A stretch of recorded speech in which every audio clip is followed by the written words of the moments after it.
దర్శి పట్టణంలో నమ్మకముగా నాణ్యముగా అందమైన ఆభరణములను అందుబాటు ధరలతో సకాలంలో అందించి ఖాతాదారుల మన్ననలు పొందిన Amruthasai gold house and pawn broker. తాకట్టు వ్యాపారం, బంగారు ఆభరణములపై రుణ సౌకర్యం కలదు. ఇట్లు మీ దేవతి రామారావు, దేవతి ఈశ్వర్ సాయి.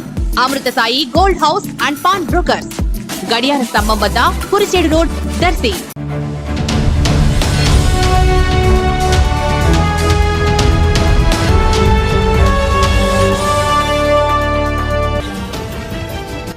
దరిసిలో జూనియర్ కళాశాల విద్యార్థులకు సైతం నేటి నుంచి డొక్కా సీతమ్మ మధ్యాహ్న భోజన పథకం ప్రారంభించిన డాక్టర్ గొట్టిపాటి లక్ష్మి. ఈ సందర్భంగా డాక్టర్ గొట్టిపాటి లక్ష్మి మాట్లాడుతూ, పరిపాలనా దక్షుడైన ముఖ్యమంత్రి నారా చంద్రబాబు నాయుడు, రాష్ట్ర అభివృద్ధి పట్ల పట్టుదల కలిగిన డిప్యూటీ సీఎం కొణిదెల పవన్ కళ్యాణ్ పరిపాలనా సారథ్యంలో ఈ రోజు ప్రజల ప్రభుత్వం నడుస్తుందన్నారు. కూటమి ప్రభుత్వం హయాంలో విద్యకు పెద్దపీట వేస్తూ మంత్రివర్యులు నారా లోకేష్ సంచలనాత్మక సంస్కరణలు తెచ్చారన్నారు. ఇందులో భాగంగా ప్రభుత్వ జూనియర్ కళాశాలలో చదివే ఇంటర్ విద్యార్థులకు నేటి నుంచి మధ్యాహ్న భోజనం అందిస్తున్నామన్నారు. వైఎస్ఆర్సీపీ హయాంలో దెబ్బతిన్న ఇంటర్మీడియట్ విద్యను బలోపేతం చేసేందుకు విద్యాశాఖ మంత్రి లోకేష్ బాబు నిర్మాణాత్మక చర్యలకు శ్రీకారం చుట్టారన్నారు. సర్కారు కళాశాలలో విద్యార్థుల హాజరు శాతం, ఫలితాల మెరుగుదలకు ప్రణాళికలు రచించారన్నారు. ఇందులో భాగంగా నిత్య అన్నదాత, స్ఫూర్తి ప్రదాత శ్రీ డొక్కా సీతమ్మ గారి పేరుతో మధ్యాహ్న భోజన పథకాన్ని రాష్ట్రంలోని 475 ప్రభుత్వ జూనియర్ కళాశాలలో నేటి నుంచి ప్రారంభమైంది.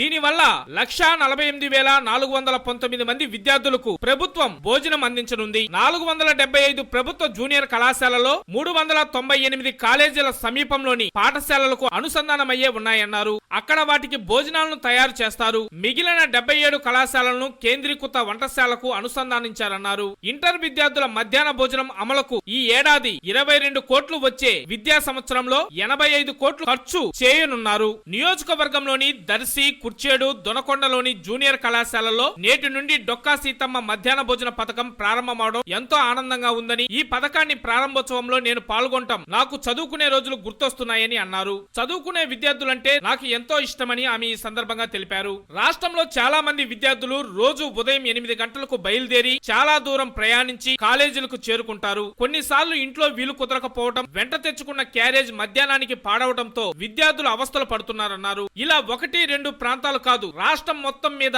వివిధ జూనియర్ కళాశాలల్లో ఈ సమస్య ఉందన్నారు. విద్యార్థులు ఉదయాన్నే బయలుదేరడం వల్ల కొన్ని ప్రాంతాల్లో తల్లిదండ్రులు వేరే పనులకు వెళ్లడం వల్ల సకాలంలో క్యారియర్ కట్టలేకపోతున్నారన్నారు. పేద, దిగువ, మధ్యతరగతి విద్యార్థులందరిది మరో సమస్య. వీరందరికీ మధ్యాహ్న భోజనం అవసరం ఉంది. టీడీపీ ప్రభుత్వం 2019 వరకు అమలు చేసిన మధ్యాహ్న భోజన పథకాన్ని గత ప్రభుత్వ హయాంలో జగన్ సర్కార్ పక్కన పెట్టేసిందన్నారు. దీంతో అర్ధాకిలతో వారు విద్యాభ్యాసం చేసేవారన్నారు. ఇటీవల అధికారంలోకి వచ్చిన కూటమి ప్రభుత్వం మళ్లీ ప్రభుత్వ జూనియర్ కళాశాలలో చదువుతున్న విద్యార్థుల సమస్యలపై దృష్టి సారించిందన్నారు. ఈ క్రమంలోనే ఇంటర్ విద్యార్థులకు మధ్యాహ్న భోజనం అమలు చేయనున్నట్లు ప్రకటించింది. ఇందులో భాగంగా ఇవాళ దీనిని ప్రారంభించుకుంటున్నామన్నారు. దీనిపై విద్యార్థులు, తల్లిదండ్రులు రాష్ట్ర వ్యాప్తంగా హర్షం వ్యక్తం చేస్తున్నారని, కనుక ఈ పథకాన్ని ప్రతి ఒక్క విద్యార్థి సద్వినియోగం చేసుకుని ఉన్నత చదువులు చదవాలని ఆమె ఈ సందర్భంగా తెలిపారు. బిడ్డల స్థాయి నుంచి వృద్ధుల సంక్షేమం, ఆరోగ్యం, ఆనందం కోసం నిత్యం ఆలోచన చేస్తున్న ముఖ్యమంత్రి వర్యులు నారా చంద్రబాబు నాయుడికి, పవన్ కళ్యాణ్ గారికి, లోకేష్ బాబుకి మనమంతా ధన్యవాదాలు తెలియజేయాల్సిన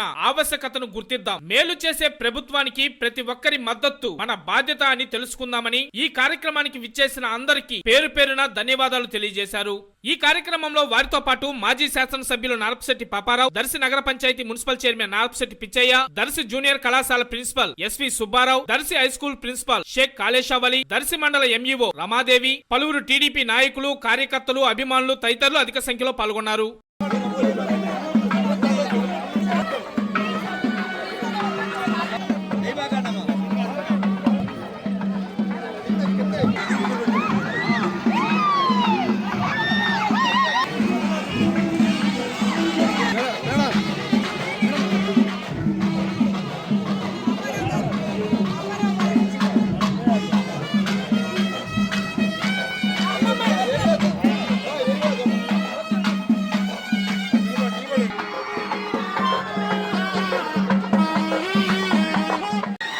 అమ్మాయిలు అరవద్దమ్మా, అమ్మాయిలు అరవద్దు.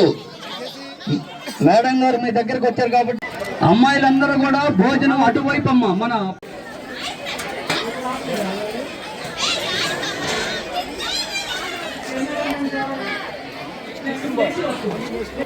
షటన్ కట్టం వచ్చేస్తున్నాం. అవును రైట్ ప్రాబ్లం వాళ్ళ దగ్గర నీళ్ళు కూడా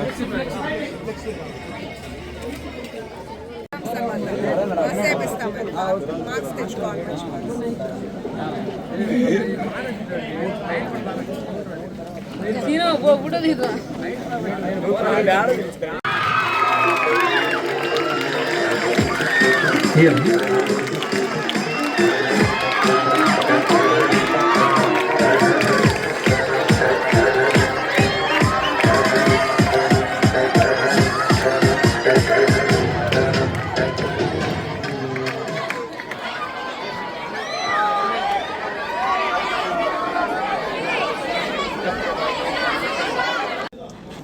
అందరికీ నమస్కారం.